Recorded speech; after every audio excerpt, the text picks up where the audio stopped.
अस्सलाम वालेकुम and welcome to another episode of इस current affairs with Umar. Firstly बड़ी माजरत, हम काफ़ी हमारी जो वीडियोस हैं वो काफ़ी टाइम बाद आ रही हैं, बट इंशाल्लाह ताला हम कोशिश करेंगे कि weekly at least 3 to 4 videos upload करें और जितने भी इंपॉर्टेंट इश्यूज़ हैं उनके ऊपर बात करें। खैर, लास्ट टाइम जो हमने BRI के ऊपर बात की थी कि चाइना को क्या ज़रूरत है BRI प्रोजेक्ट लॉन्च करने की और उसके क्या क्या ऑब्जेक्टिव्स हैं। आज बात करते हैं सी पैक की कि बेसिकली सी पैक है क्या, और हम जो आज हमारा पॉइंट ऑफ कंसर्न है वो ये कि क्या सी पैक एक डेड ट्रैप है। इस CPEC another East India Company जो कि बहुत सारे यूरोपियन यूनियन की कंट्रीज कह रही है, स्पेशली US कहता रहा है। तो आज बात करते हैं इस पे, लेकिन उससे पहले एक नज़र इस पे डालते हैं कि सी पैक है क्या। फर्स्टली, पाकिस्तान की तारीख की ये सबसे बड़ी इन्वेस्टमेंट है। 2015 में शी जिनपिंग जब पाकिस्तान आए थे तो उन्होंने सी पैक का ऐलान किया था। उस वक्त जो सी पैक की अमाउंट उन्होंने बताई थी वो $46 बिलियन के करीब थी, लेकिन with the passage of time ये $62 बिलियन तक जा पहुंची है। सी पैक के प्रोजेक्ट्स के हिसाब से अगर आप इन्वेस्टमेंट देखें पाकिस्तान में, तो पाकिस्तान में एनर्जी सेक्टर में, रोड एंड रेलवे में इन्वेस्टमेंट होगी, साथ साथ गवादर सी पोर्ट बनेगा, एग्रीकल्चर में इन्वेस्टमेंट होगी, और मोस्ट इंपॉर्टेंटली जो एक नई चीज़ आई है that is special economic zone के स्पेशल इकोनॉमिक जोन्स बनाए जाएंगे।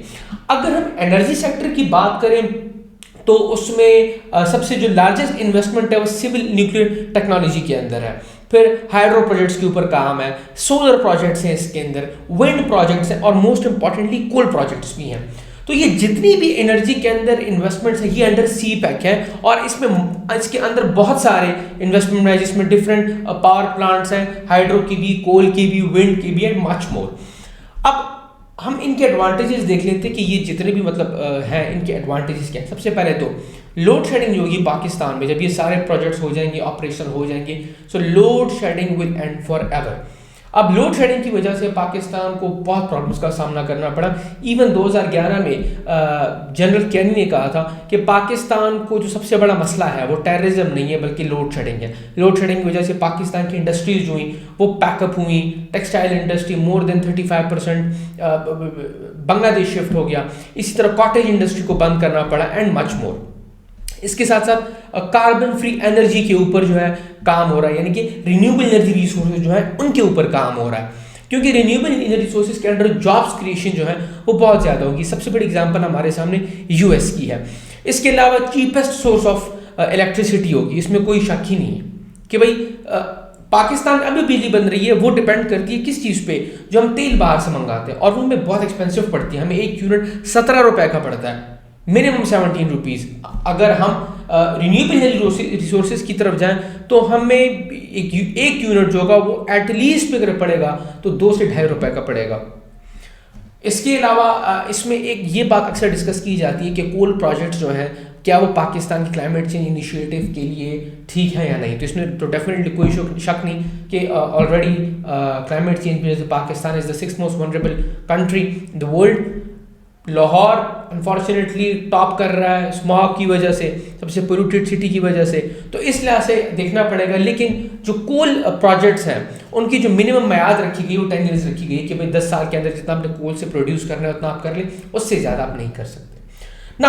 इसके अलावा मैंने आप लोग को बताया स्पेशल इकोनॉमिक जोन्स के बारे में। ना स्पेशल इकोनॉमिक जोन में सबसे पहले जो जोन मटीरियलाइज हुआ वो अल्लामा इकबाल इकोनॉमिक जोन है जो कि फैसलाबाद में है। फिर एक गवादर इकोनॉमिक जोन है, रशाकई इकोनॉमिक जोन है जिसके रिसेंटली भी प्राइम मिनिस्टर इमरान खान ने उसको इफ्तिताह भी कराया उसका, और उसको डिक्लेयर कराया कि भाई it is ready for investment. ये एक बहुत बड़ी बात है कि एक इकोनॉमिक जोन आपका रेडी है इन्वेस्टमेंट के लिए। इसको 2020 अक्टूबर 2020 में इनॉग्रेट किया गया था, और यहाँ जो इंडस्ट्रीज लगेंगी, रशाकई की स्पेशली बात करो, इसमें इलेक्ट्रिकल इक्विपमेंट्स है, टोबैको है, टेक्सटाइल इंडस्ट्री है, और ऑटोमोबाइल। इसी तरह रिवाइवल ऑफ इंडस्ट्रियलाइजेशन जो है वो पाकिस्तान में होगी इन सी पैक प्रोजेक्ट्स की वजह से। क्यों? क्योंकि हमें अपनी एनर्जी नीड्स भी हमारे पूरी हो जाएंगी, और डेफिनेटली स्पेशल इकोनॉमिक जोन्स में जो इंडस्ट्रीज है उस वजह से भी पाकिस्तान की इंडस्ट्री का जो रिन्यूएबल है वो होगा, रिवाइवल है वो होगा। फिर सबसे important the development of the Gwadar port. अब गवादर पोर्ट के बारे में आपको बताता हूँ कि ये जो गवादर पोर्ट बनेगा ये दुनिया का सबसे बड़ा पोर्ट होगा। Yes, it will be the largest C port in the world. 120 birth बनेंगी इसके अंदर बाय 2038। और इसके अलावा इसके गवादर में भी एक स्पेशल इकोनॉमिक जोन बनेगा, इंटरनेशनल एयरपोर्ट बनेगा गवादर में। इसके साथ गवादर जो होगा वो पाकिस्तान को एक ट्रांजिट कॉरिडोर में कन्वर्ट कर देगा। 64 कंट्रीज जो होंगी वो डिपेंडेंट होंगी गवादर के ऊपर अपनी ट्रेड के लिए, जिसमें सबसे बड़ा जो डिपेंडेंट होगा वो चाइना होगा, क्योंकि चाइना ने गवादर के थ्रू मिडिल ईस्ट तक ट्रेड करनी है एंड वाइस वर्सा। तो ये सी पैक के मैंने जो प्रोजेक्ट्स आपको बताया कुछ वो मतलब मैंने बहुत ही ब्रीफ सा आपको इनके बारे में बताया ना। जो टॉपिक है हमारा कि भाई क्या सी पैक एक डेट ट्रैप है, क्या सी पैक एक अगली ईस्ट इंडिया कंपनी है। और जब से चाइना ने हैम्बनटोटा पोर्ट जो श्रीलंका के पास है वो लिया है, तब से ये डिबेट और ज़्यादा बढ़ गई है। यूरोपीय ममालिक ने कई बार इस पर बात की, इंडिया ने कई बार बात की, यूएस ने कई बार बात की, और मोस्ट इंपॉर्टेंटली एलेक्स वेल्स ने 2019 पोस्ट अगस्त और 2020 में कई बार कहा कि ये जो सी पैक है ये पाकिस्तान की डेट ट्रैप है। एलेक्स वेल्स का मैं आपको बता दूं, she was the US representative to South Asia और डेप्यूटी सेक्रेटरी ऑफ स्टेट भी रही हैं। तो उन्होंने ये कहा है कि भाई ML1 प्रोजेक्ट है, एनर्जी प्रोजेक्ट्स है, रेल प्रोजेक्ट्स हैं, ये तो मतलब पाकिस्तान के लिए काफ़ी खतरा है, क्योंकि हो सकता है पाकिस्तान पे ना कर पाए और पाकिस्तान को at the end of the day China के सामने सरेंडर करना पड़ जाए। क्यों? क्योंकि पाकिस्तान की इकोनॉमी ऑलरेडी जो है वो काफ़ी डाउनफॉल के शिकार है, रुपया जो है वो डॉलर के सामने मुस्तहकम नहीं है ना। अब इसका हमने जवाब कैसे दिया? Firstly Pakistan economy already debt के अंडर है, लेकिन ये बात माननी पड़ेगी कि सी पैक की वजह से नहीं है। जितनी भी हमारी गवर्नमेंट्स आई और जिन्हों गई, उन्होंने कभी कोई प्रॉपर इकोनॉमिक मॉडल नहीं दिया, तो उनकी जो पॉलिसीज थी उस वजह से पाकिस्तान इकोनॉमी जो है वो डेट में आएगी, ना कि सी पैक की वजह से, जो कि 2015 ऑनवर्ड जो है पाकिस्तान में आया है।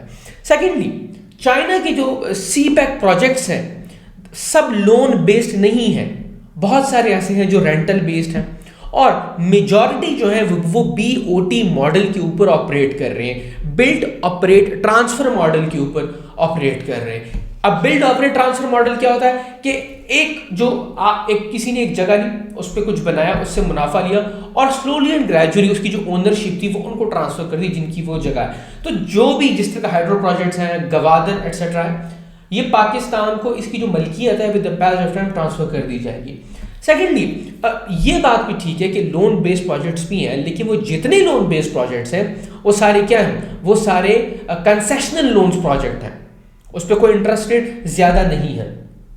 इसके अलावा एक मेजर बात ये कि पाकिस्तानी जो इन्वेस्टर्स हैं और लेबर हैं उनको काम कम मिल रहा है, तो ये बात ठीक है कि उनको काम कम मिल रहा है। अब उसके पीछे रीज़न क्या है? रीज़न ये है कि बहुत सारी मशीनरी ऐसी है जो चाइना से मंगवाई गई है, वो मशीनरी तो पाकिस्तान में अवेलेबल है ही नहीं, तो इन्वेस्टर्स कैसे काम कर सकते हैं? सेकेंडली वो जो मशीनरी यहाँ पे मंगवाई गई है, हमारी लेबर जो है इतनी स्किल्ड नहीं है, इतनी एजुकेटेड नहीं कि उन मशीन्स को ऑपरेट कर सके, तो इसलिए चाइना को वो जो लेबर है उस मशीन को ऑपरेट करने के लिए वो भी चाइना को वहीं से मंगवानी पड़ी है ना। इसके अंदर आप ये देखें कि ठीक है ये बात हम मान लेते हैं, लेकिन आप चाइना का ये स्टेप भी देखें कि अब वो हमारी लेबर को पढ़ा रहे हैं, एजुकेट कर रहे हैं, स्किल्स दे रहे हैं कि वो वही मशीनरी खुद भी ऑपरेट कर सके।